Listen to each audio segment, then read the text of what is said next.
to begin the class session.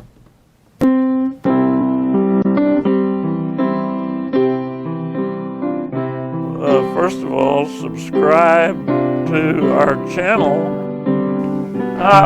What I want to say to the YouTube audience is to please subscribe and click or whatever it is that you do on like, thumbs up, so that we can get more exposure, hopefully.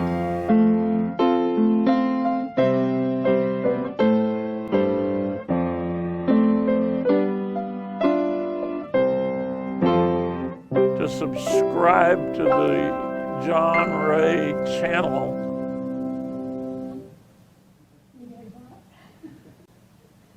To click on thumbs up, I like. Good morning, everybody. Good morning. Oh, that wasn't very good. Good morning, everybody. Good morning, teacher. Yeah, Good morning, teacher. Good morning. Woohoo! A little better. Listen, we're continuing unit number 2, Building Strong Families. And again, this lesson is not particularly suited for us other than maybe it'll help us instruct our children to instruct their children.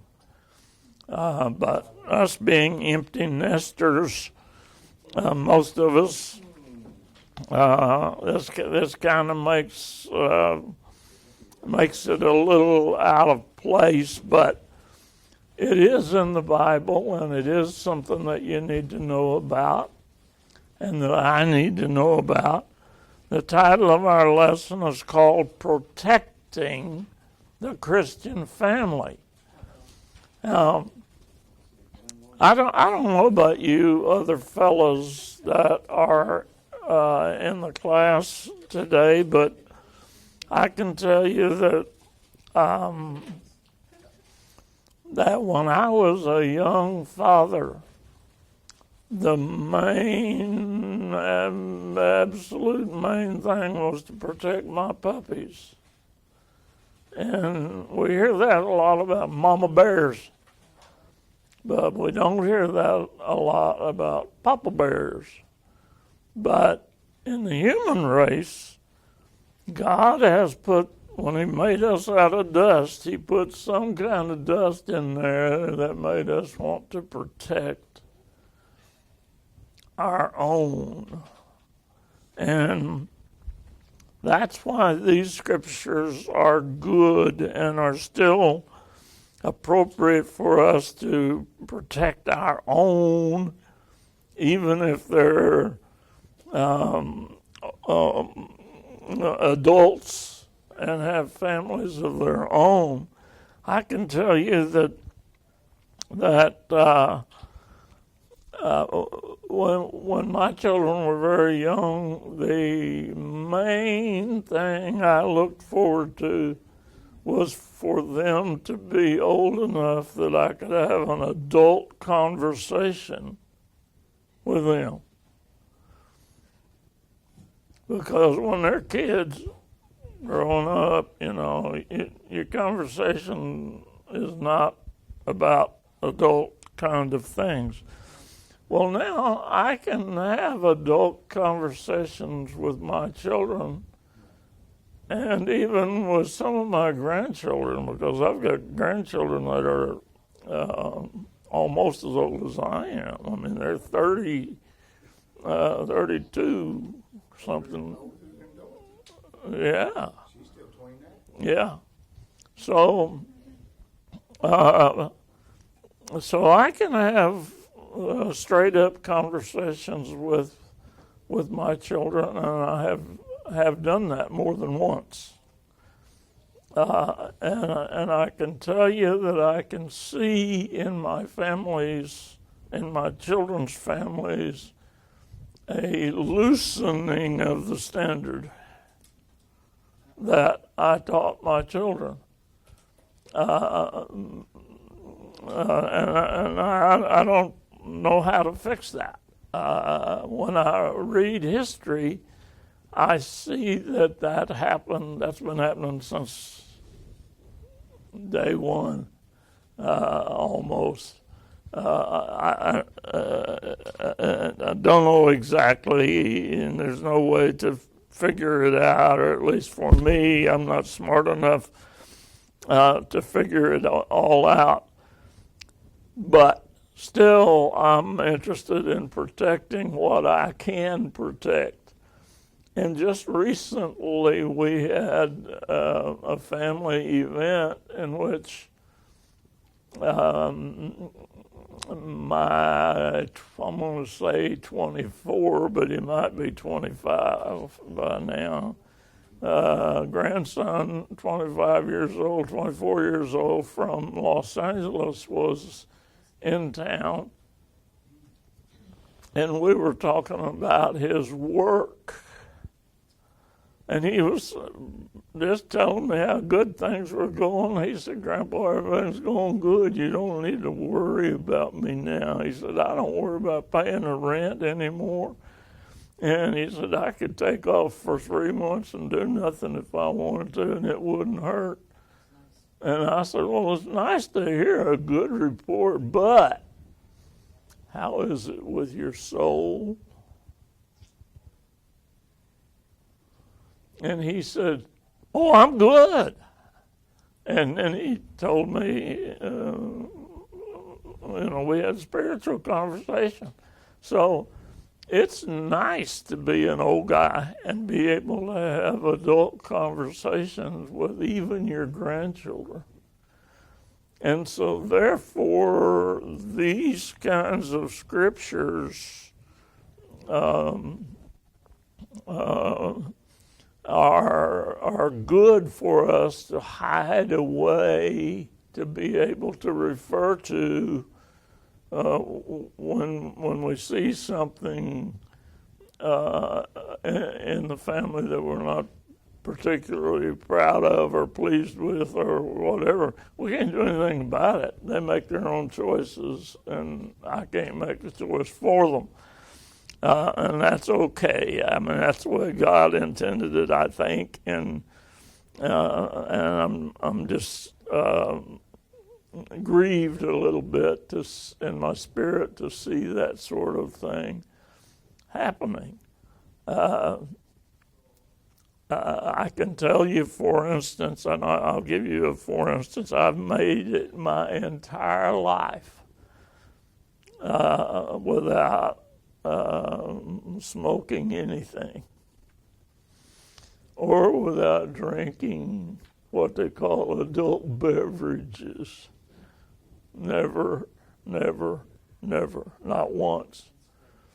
But I see some of my younger people in my family that are doing that sort of thing, and it grieves me because of some of these scriptures that we're going to read today.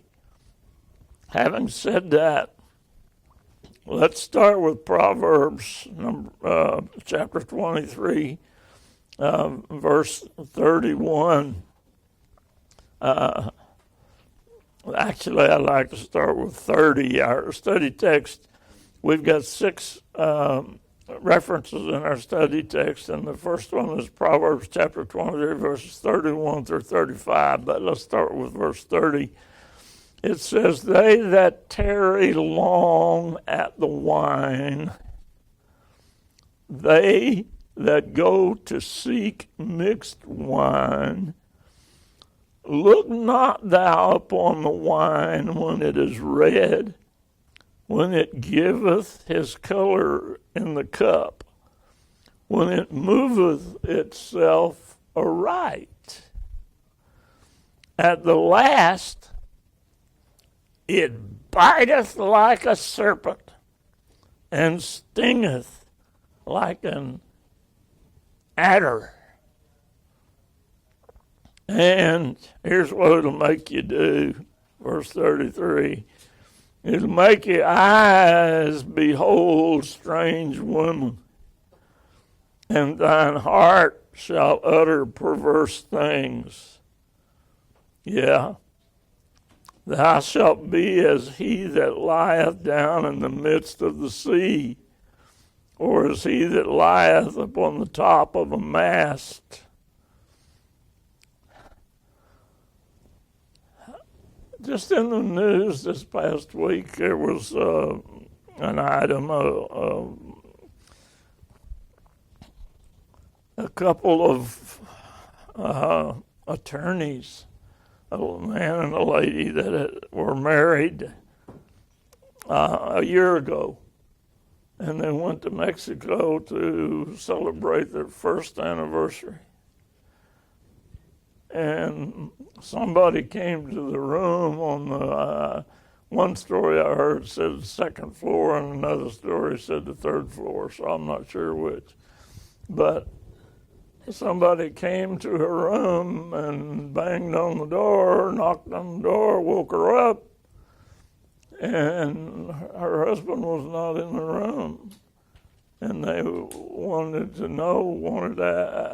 find out from her if the fellow that was laying on the ground beneath their balcony was her husband. And she went, of course, running as fast as she could get there, and it was indeed her husband. There's two or three parts of the story that don't add up. I mean, the news, they create more questions than they answer, is what I've observed. And one story is that he was shot in the head. But the other story was that he fell from the balcony. I don't know which one is right. I don't know. But it said that there was, that he had been drinking. And it showed pictures of the two of them, a movie kind of thing, on the TV of them dancing. And they were dancing wildly, would be the way I would put it. They weren't drinking. I mean, they weren't dancing a slow waltz or something like that. So it appeared that both of them was kind of affected by some substance, whatever. And I don't know. I'm not being their judge. I don't want to be their judge. I'm glad I'm not their judge. All of those things, but I'm just reporting to you what I have heard as it compares to what was going on 1,000 years before Jesus was born, roughly. Solomon wrote this. And it was common knowledge then. Not that this matters, but this was about 950 years before Jesus was born. And this fella, Solomon, who wrote this, was, according to what God used in his description of him, the wisest man that ever had been or ever will be. So I've got to believe he knew what he was talking about. I don't know how he became aware, other than personal observation and or the Spirit of the Almighty God speaking to him and telling him that sort of thing. But look at verse 34. Look at the first half of it. I mean, this is really odd, it seems to me. It says, thou shalt be as that one that, or he that lieth down in the midst of the sea. Who who's going to do that? Well, not anybody in a sane mind. He's not going to just lay down in the middle of the sea or in the midst of the sea or in water. He's just not going to do that if he's of his right mind. The other part of verse 34 says, or as he that lieth upon the top of a mast. Well, a mast was the tall pole of a ship that held the sail. And you don't get up on top of that pole and lie down in your right mind. So these are indications of what, not just wine, I'll say. There are other kinds of strong drink, adult beverages besides wine that will do this to you. But here's what they shall say in verse 35.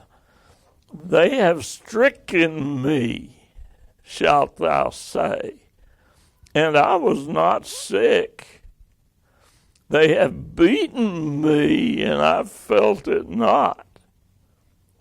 When shall I awake so that I can go do it again?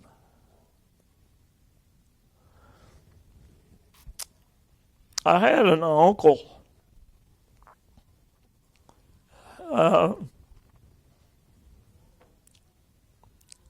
that I knew as a kid. He was, I don't know, 20-something, give or take.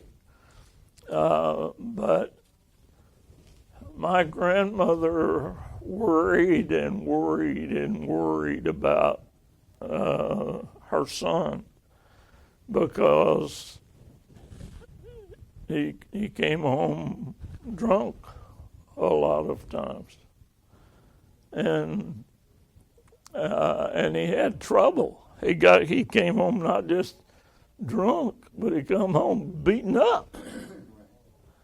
He would have a black eye or two, and bruises of a variety of time. Who knows what happened to him the night before. I don't know, but that's what this verse is describing.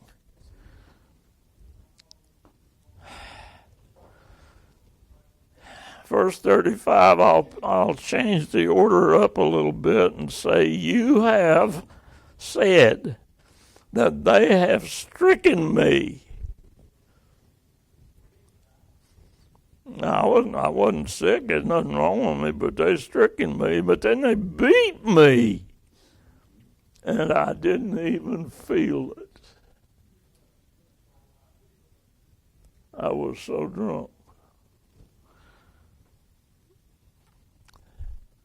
When I wake up, I will seek it yet again at the end of verse 35.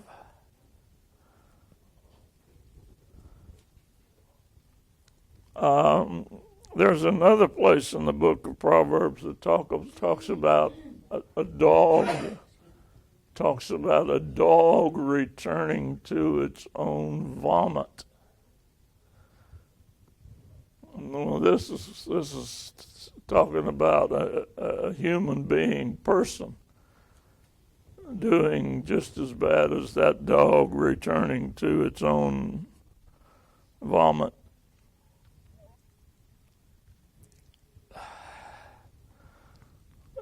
Are there any comments or thoughts about Proverbs chapter 23, verses 31 through 35 before we move to the next reference?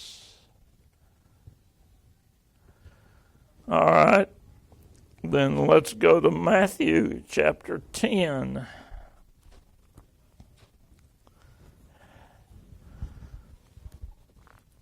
There are only 3 verses, 37 through 39, and this is Jesus talking.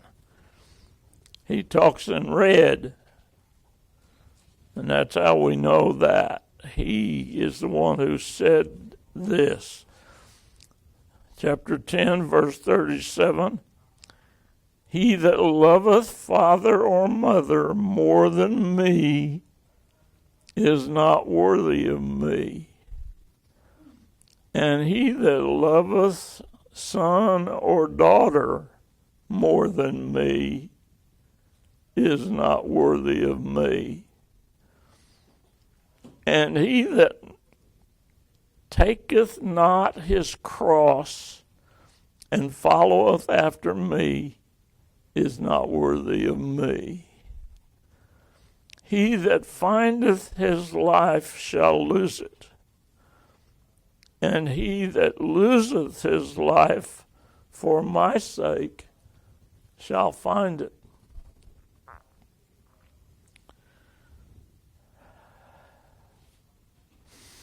Those are hard sayings. But let me tell you, this is just an old man's observation. Been in church since 9 months before I was born. And I have observed that modern Christianity is not Christianity at all.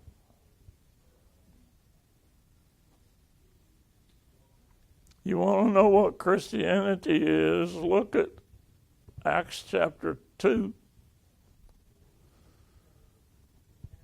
and read that.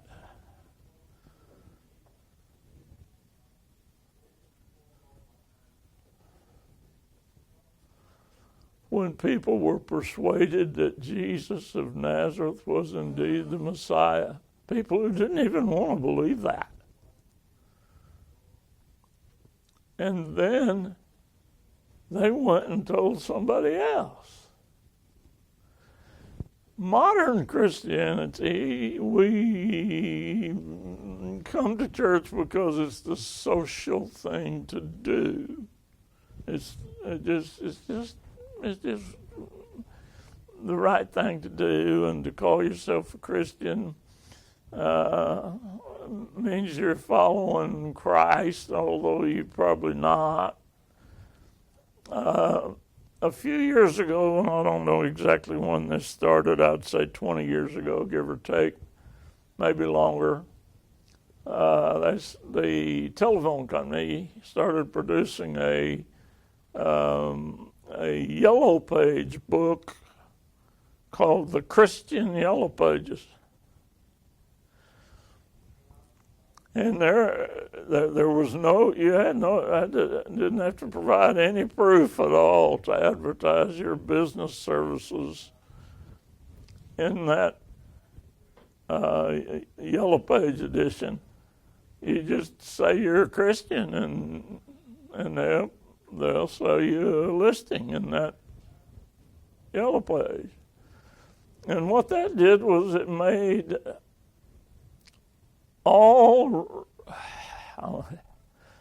I hesitate to use the word, but I'm going to say it made all real Christians vulnerable to the listings in that book, that there were people in there that weren't Christians at all, and they would take advantage of the Christians. And the devil was smart enough to get them to understand that you can advertise in this book and you can get business from Christians because they think you're a Christian. I'll tell you one personal little story, and doesn't amount to much, but when we downsized our home from the big home we were in and to the little home that we're in now, the company man that sold us that house, his first name was Joel. I don't remember his last name, but he just went by Joel. Well, when he told us his name was Joel, my wife says, "Oh, you must be a Christian with a name like that." Well, his reaction was one of being stunned. I mean, it's not like he expected that at all, or that he would pretend to be a Christian. But according to Miss Dorothy, everybody named Joel must be a Christian. You know. It's okay. She's not laughing at you, but we're just laughing. He even wrote part of the Bible, you know. Let's read these 3 verses again. I want to talk about verse 37, some that I haven't mentioned yet. Verse 37 says, "He that loveth father or mother more than me is not worthy of me, and he that loveth son or daughter more than me is not worthy of me." Now, let me point again to my trusty map, where Jesus was walking and where he was talking. All these people, they had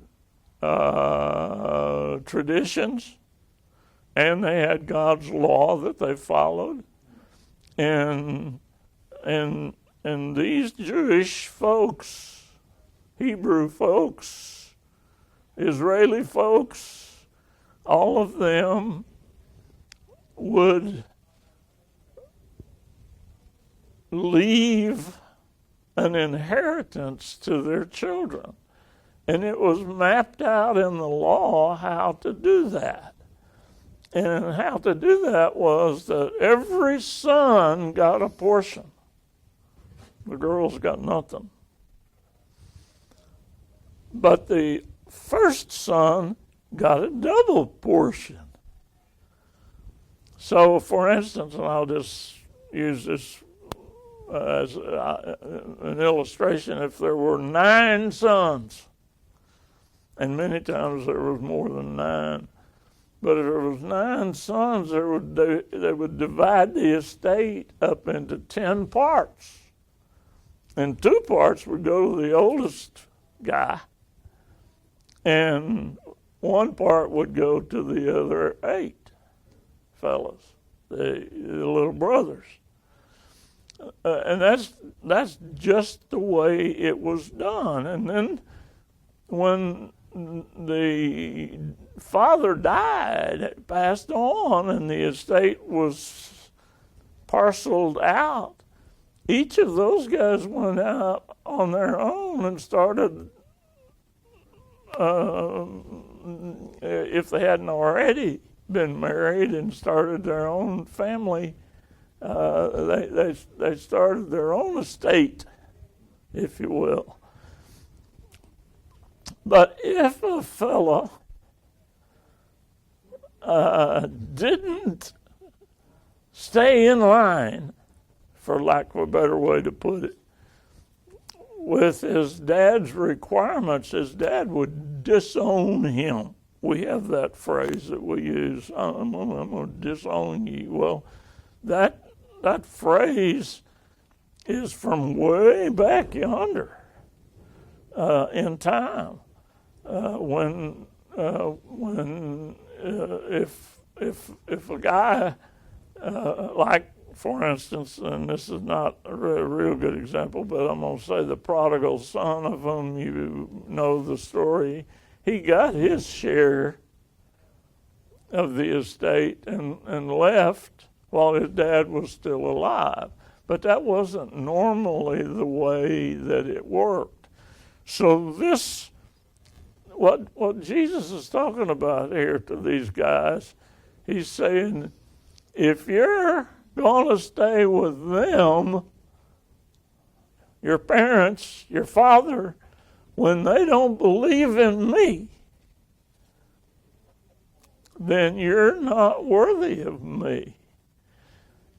Jesus came, he said by his own words, to cause trouble in families.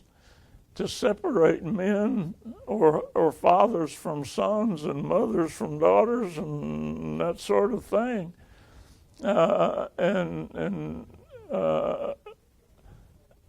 He came at a point in time, if this was when Noah was created and this was where we are way over here, Jesus came in time somewhere right along in here, and he changed things up. And he said, if your parents or your dad will believe that I'm the Messiah, then you can stay with him. But if you believe I'm the Messiah and your dad does not, then you can't stay with him just to get your inheritance. You're not worthy of me if you do that. That's what he's saying here. Yes, ma'am. I don't get that, but it's not really my question. I don't see that. You don't Point. see what? I don't see your point about that the parents are heathens and that they're going to stick by them. Is that what No, you're saying? no, they're That not. they're not believers? They're not believers in Jesus. That's what this verse is saying? They're believers in God. Jesus is showing a hypothetical situation. Yeah, he Well, I was. don't see Yeah. that in there, but that's okay. My You- real question is, I always wondered why the first son got the double portion. Is it because he was more responsible, maybe? No. It's just because that's the way God wanted Because it. what? You usually mess up on him the most. That's right. Oh, you're trying to make up for inexperience. He got dropped the That's most times. that's a really good reason. He got dropped the most times, so. That's just the way God wanted it. That's the way He I set it just up. wondered if there was ever some particular reason. But the point here is, let me tell you, I loved my father and my mother a lot, but they loved Jesus a lot. So I didn't fit in this verse. He was talking to Jewish people that didn't believe he was the Messiah. And he says, if you don't believe I'm the Messiah, if you stay with your father, you're not worthy of me anyway.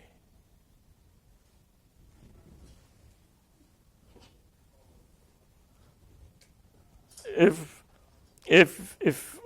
that context does not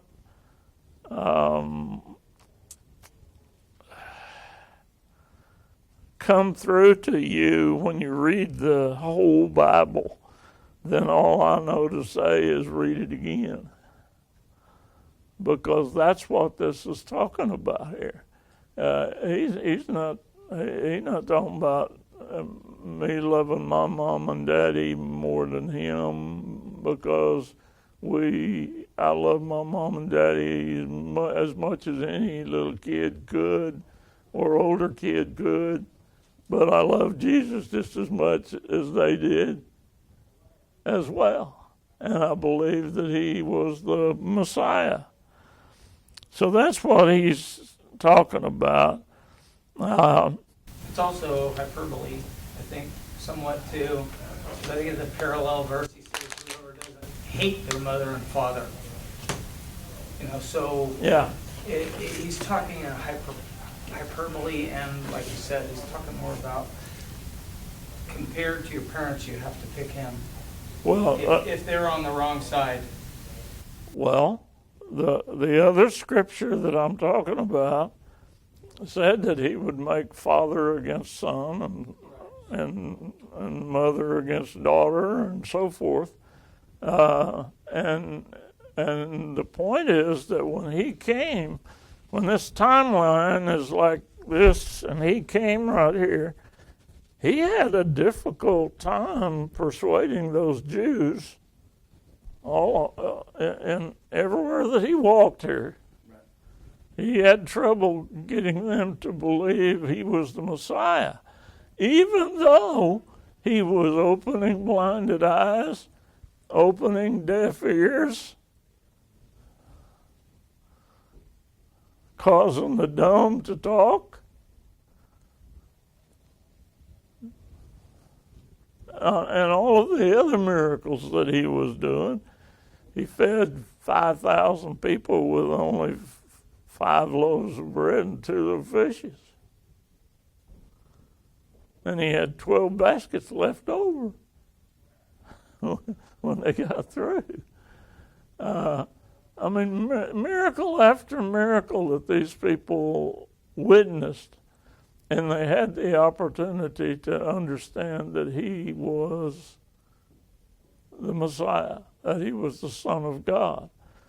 But here he's saying to these fellows that he's talking to, he's saying, if you love your mom and dad that don't believe that I'm the Messiah more than you love me, then you know you're not worthy of me. So that's connected to 35. Well, let's go back to 35. Okay, I see. For I am come to set a man at variance against his father, and the daughter against her mother, and the daughter-in-law against her mother-in-law.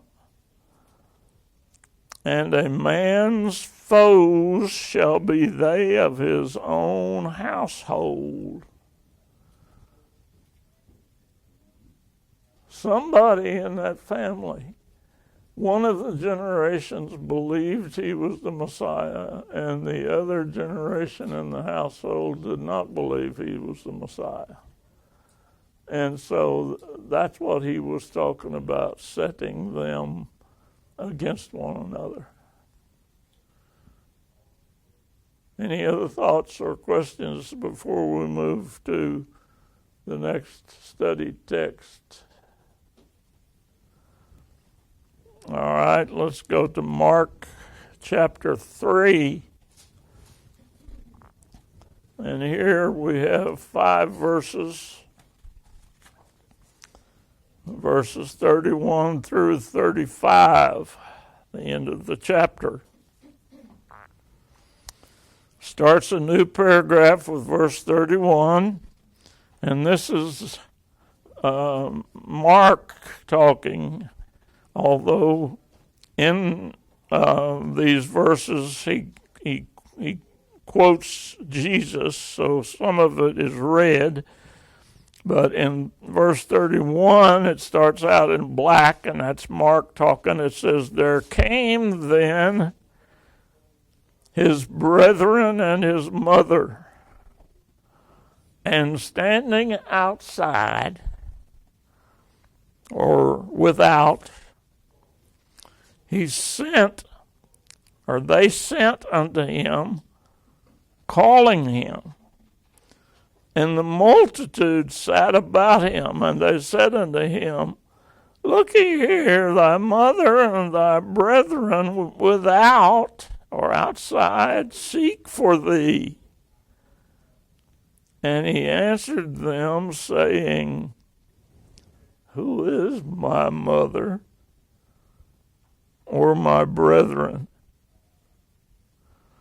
And then Mark says, and he looked round about on them which sat about him, and said, look here, look at all y'all. You're my mother and you're my brethren.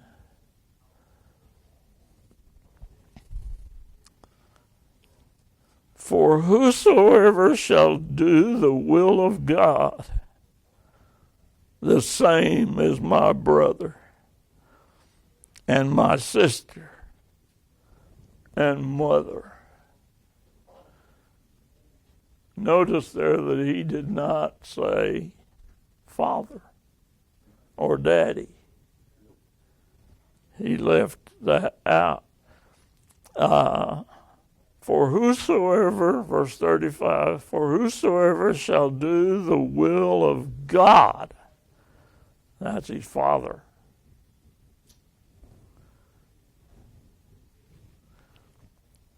The same is my brother and my sister and my mother. He also Sounds did- like some gender confusion to me. He also didn't say child either. Yeah, he did. So, but we know that's true. Yeah, well, We are a child of Christ. well, we're all first generation Christians. All of us. I mean, my dad lived. He was born in 1909 and he died in 1987. And I outlived him. I'm still alive. He's wherever Jesus is, according to what Paul's writing says. And when I finally take my last breath and go to wherever Jesus is, I'll find my daddy there. But we won't be father and son. We will just be brethren of Jesus.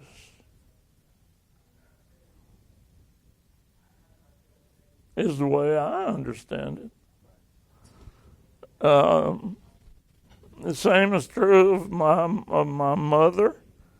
She's not going to be any higher than I. She was born in 1921 and died in 1996, and I've outlived her.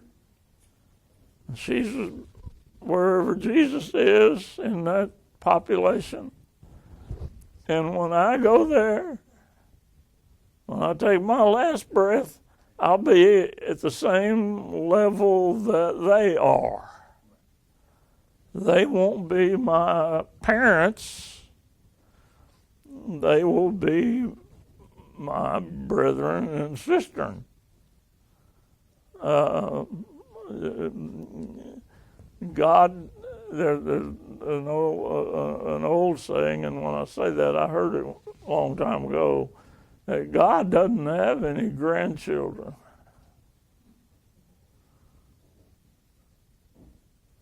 Now, your grandchildren can go there, and my grandchildren can go there, but when we get there, we're just gonna all be the same. And Galatians 3:28, there's neither Jew nor Greek, nor bond nor free, there's neither male nor female, you're all one in Christ Jesus. yeah, They're all one, and so that's, I guess, the same thing pretty much as this verse. yeah, Pretty close. pretty close. Pretty close. Again, reading the Bible and understanding its entire context, that gives us insight into being able to interpret or translate, or whatever the right word is, these 5 verses that Mark wrote, and talking about Jesus and the things that he said.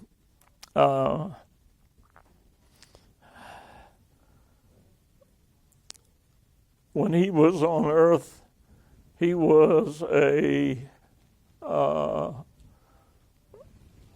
even though he had a lot of people around him, he was a loner. There was nobody who really understood him. Peter said he did. Peter said, I won't ever betray him. Or he said it directly to Jesus, and Jesus said, oh man, before the morning comes and the rooster crows 3 times, you will have denied me. Or before the rooster crowed once, maybe, you will have denied me 3 times.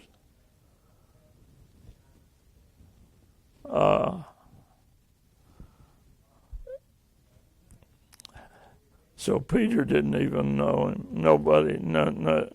They all stood with their heads held back and their eyes gazing upward and their mouth open when he rose and was taken up into the clouds.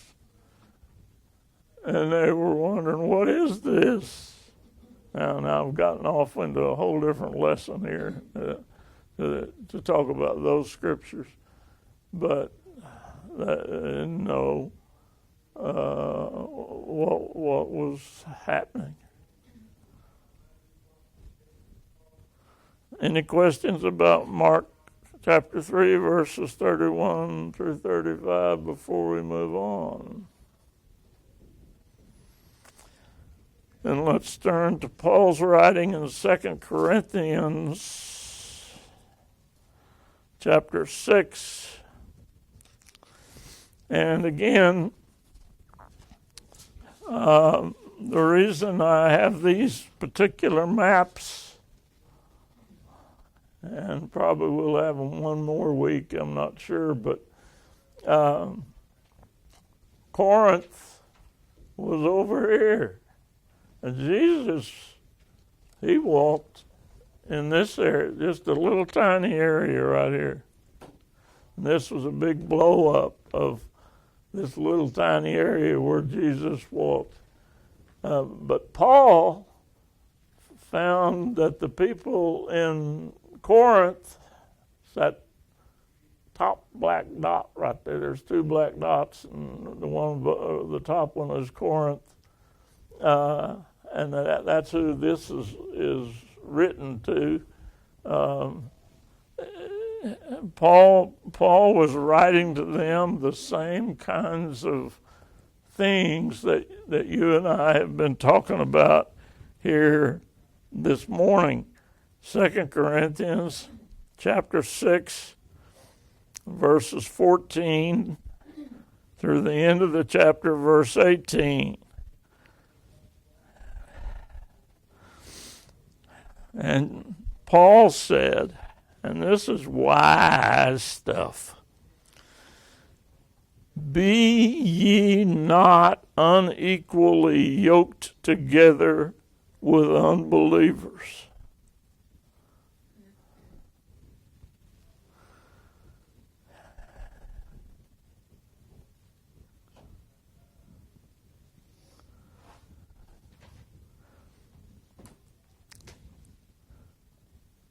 I can only say to you things that I have heard and that I have seen in situations like this, because I have been blessed to have been yoked equally with a believer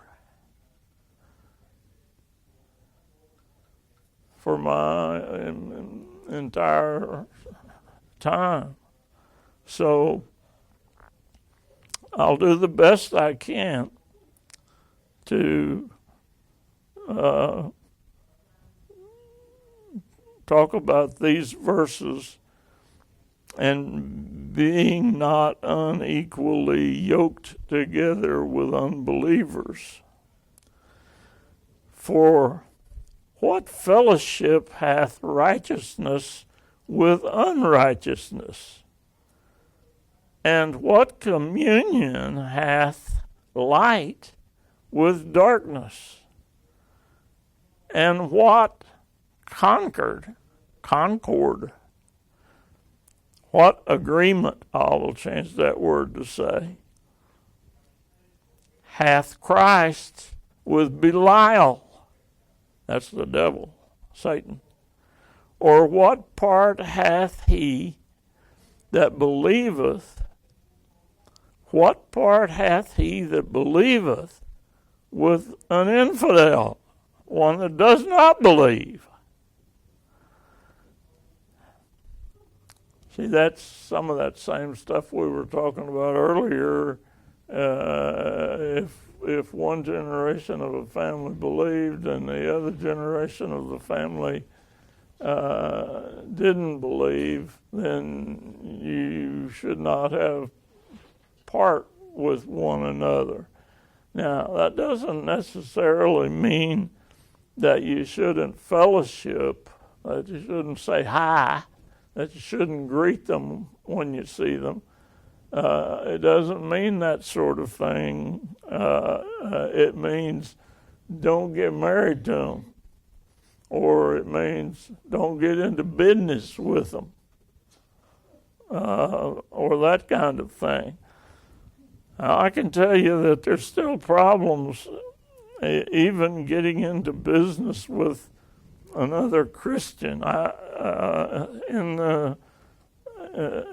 the business I was in, the profession that I was in for 45 years, and in 1981, I had a client in Longview, Texas. And that client wanted to borrow money, and we approved a line of credit for him and let it go up and down, and then it went to the line and it stayed there, and he wanted more. And well, we went and looked his place over and his numbers and all that, and we increased it. And I don't remember whether we did that once or twice, but he kept doing it. And finally, I said, no, we're not going to increase anymore. Your collateral that you have is not worth any more. Now, this was a church-going Christian fellow. He took great pride, I would say, in being the largest contributor or giver in his church. And his right-hand man, financial guy, working in his company. They were in the oil and gas business, making couplings for drill pipe and for pipelines. And it was a big operation, and it was impressive. And he made sure everybody knew it in Longview, Texas, and at his church and so forth. Anyway, when he got too high and his collateral wasn't worth it anymore, I said, no, we're not going to give you any more. Sorry. You got to live with what you got. And I don't remember how long passed, but a little while passed. And I got a phone call saying that he had one of my competitor companies that was willing to give him more. Would I let him out of his contract? Well, normally in my profession, you didn't let people out of their contract. But I said, yeah, I will. If I'm going to get paid off, I'll be happy to get paid off. I was a little uncomfortable with the increases that we had made up to whatever point that was. Anyway, I got paid off, and the other company had him. Later, in 1981, I got recruited to Houston, Texas, away from the job I had in Dallas, which is where I was when I had this client in Longview. And I got a telephone call one day from the new lender. And he wanted to know if he could come see me and talk to me about this particular account. And I allowed him to do that, and we made an appointment. He brought, it was the president of that company, and he brought his attorney with him. And we met in my conference room downtown Houston, Texas. And they had some questions about this fella and how did he act when he was my customer. And anyway, to make a long story short, this Christian do-gooder had cheated in order to get more money. And the other company found out that the numbers he was providing was not accurate. So they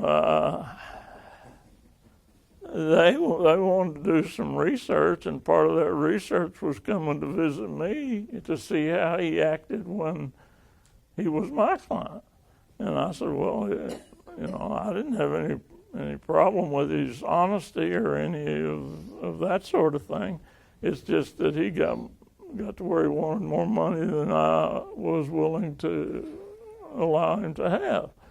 And so in the conversation, I found out that he had cheated. He and his right-hand financial man, two guys, both went to the same church, both had the same testimony, both had the same pocketbook, both all this kind of thing. Anyway. Both didn't know the book of Proverbs very well. Anyway, the point is, here was a couple of guys who represented themselves as being Christians and church guys, and they were representing Christ.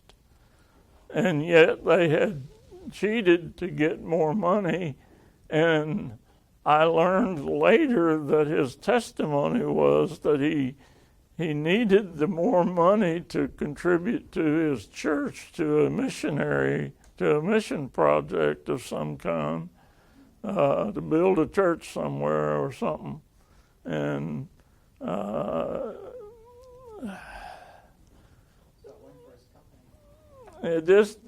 it's just stuff that just doesn't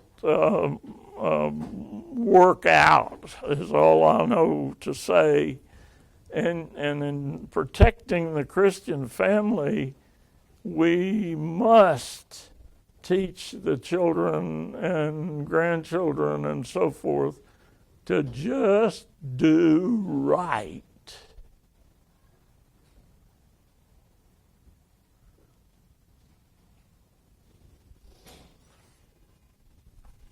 If they know what that is. Excuse me? If they know what that is. Well, the father has to teach them. It's the father's responsibility to teach them. And Diverse measures, diverse weights are an abomination to God. yeah, and the thumb on the scale is too. Yes, so that's all in the book of Proverbs, isn't it? Yeah. The more you know that, you know you don't cheat. I always taught right things, but not Christian things. I guess they were Christian, Yeah. Related. Well, the secular man used to be more Yeah. Christian Yeah. 50 years ago Yeah. than the Christian man is today.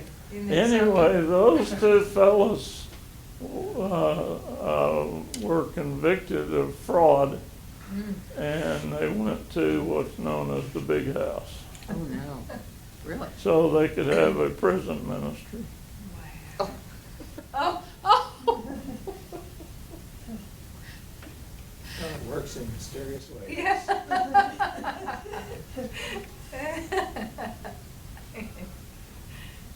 Anyway, let me start over here at verse 14. Be ye not unequally yoked together with unbelievers. Well, here was the two guys that claimed to be believers, but they were unequally yoked. For what fellowship hath righteousness with unrighteousness? And what fellowship hath communion with light and darkness? And what agreement hath Christ with Belial? Or what part hath he that believeth with an infidel? And what agreement hath the temple of God with idols? For ye are the temple of the living God. As God hath said, I will dwell in them and walk in them, and I will be their God, and they shall be my people. Wherefore, come out from among them, and be ye separate, saith the Lord, and touch not the unclean thing, and I will receive you, and will be a father unto you, and ye shall be my sons and daughters, saith the Lord Almighty. I think those things are relatively self-explanatory, but if you have any questions, I'm happy to receive them. Let's go to Ephesians chapter 5. We have a few verses here, not many, and I will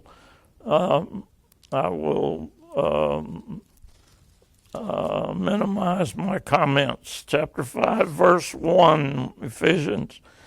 Be ye therefore followers of God as dear children, and walk in love as Christ also hath loved us, and hath given himself for us an offering and a sacrifice to God for a sweet-smelling savor.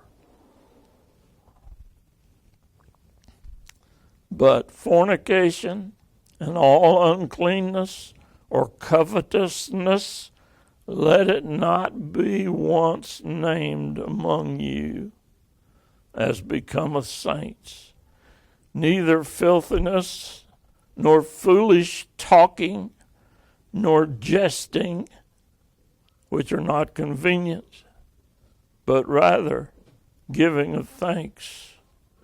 For this ye know, that no whoremonger, nor unclean person, nor covetous man, who is an idolater, hath any inheritance in the kingdom of Christ and the kingdom of God. And then we skip to verse 15 and read through 18. See that ye walk circumspectly, not as fools, but as wise men, redeeming the time, because the days are evil. Well, if Paul thought the days were evil 2,000 years ago when he wrote this, he should see what they're like today. Corruptness all over the place. Verse 17. Wherefore be ye not unwise, but be ye understanding what the will of the Lord is, and be not drunk with wine, wherein is excess, but be filled with the Spirit. Amen. Any other comments or thoughts on the readings in Ephesians chapter 5?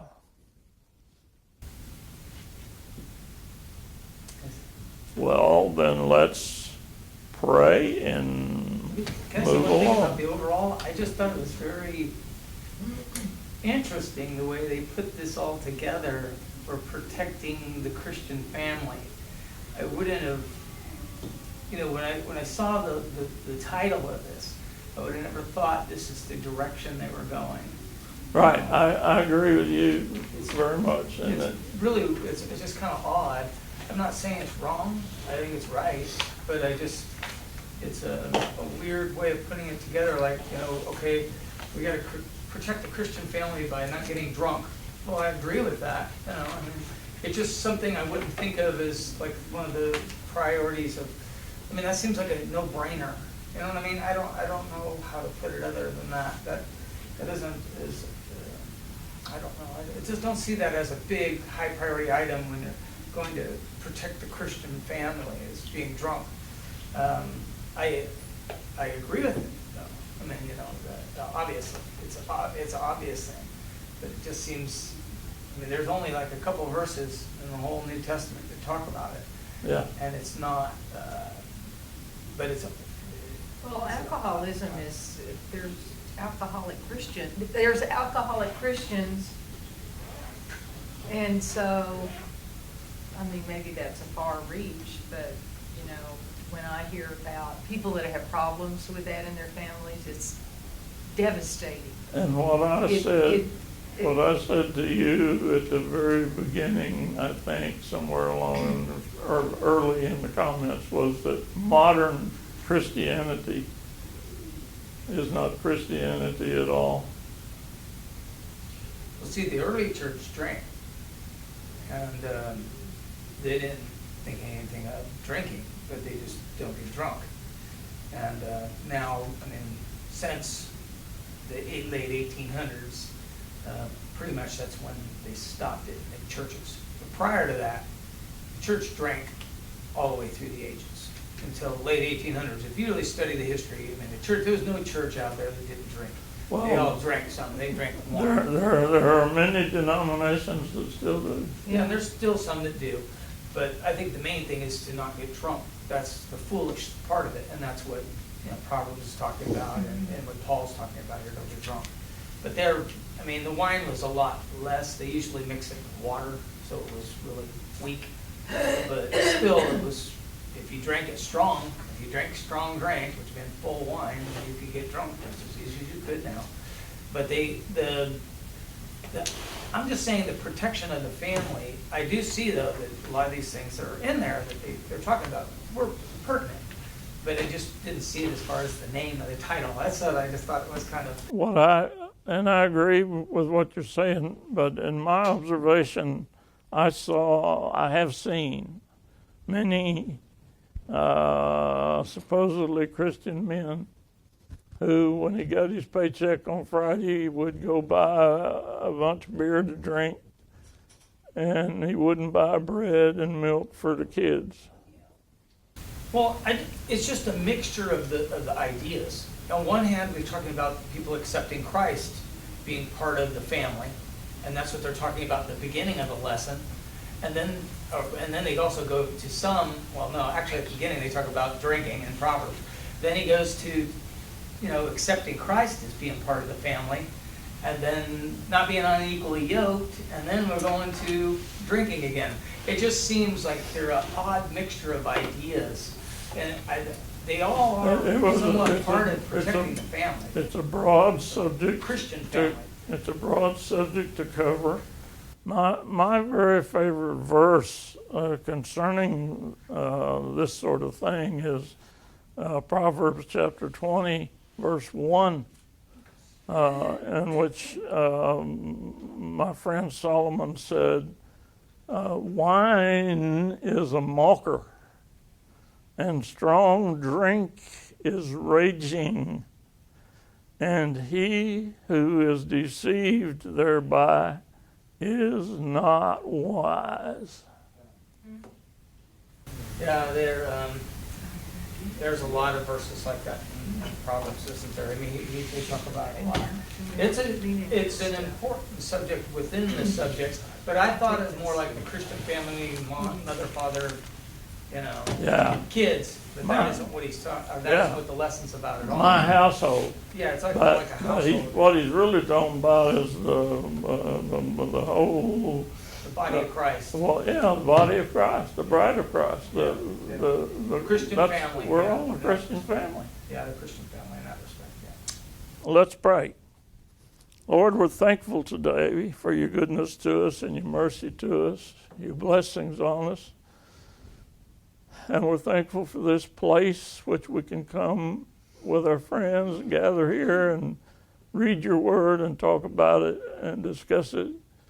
And we hope to do that again next week. But we've come here not only to learn of you, but also to worship you. And we're going to do that in the name of Jesus of Nazareth, which indeed is the Son of God, the Messiah. Amen. Amen. God bless you all for being in his house today.